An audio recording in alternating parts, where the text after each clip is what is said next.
అభివృద్ధికి పునాది, మన భవిష్యత్తుకు అసలైన దారి కేవలం మనుషులను లెక్క పెట్టడమే కాదు, మన స్కూళ్లు, మన హాస్పిటళ్లు, మన ప్రభుత్వ పథకాలు అన్నీ పక్కాగా ప్లాన్ చేసేందుకు ఇదొక్కటే మార్గం.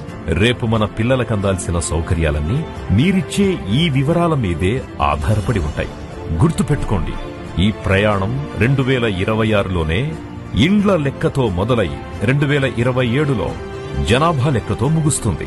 ఈ వివరాలతో మీ రేషన్ కార్డులకు, వెల్ఫేర్ స్కీమ్లకు ఎలాంటి ఇబ్బంది రాదు. భయం లేకుండా నిజం చెప్పండి, ఇది మన ఊరి అభివృద్ధి కోసమే. ఇంకొక గొప్ప విషయం ఏమిటి అంటే, మీ ఇంట్లో నుంచే ఫోన్ల ద్వారా గాని, ఆన్లైన్ పోర్టల్లో గాని మీ వివరాలు మీరే పక్కాగా నమోదు చేసుకోవచ్చు కూడా. మరి మా పర్సనల్ వివరాలు బయటపడతాయా అని కొంచెం కూడా భయం వద్దు. మీరు చెప్పే ప్రతి ముచ్చట చాలా జాగ్రత్తగా, సీక్రెట్ గా ఉంటుంది. చట్టం ప్రకారం మీ డేటాకు పూర్తి భద్రత ఉంటుంది.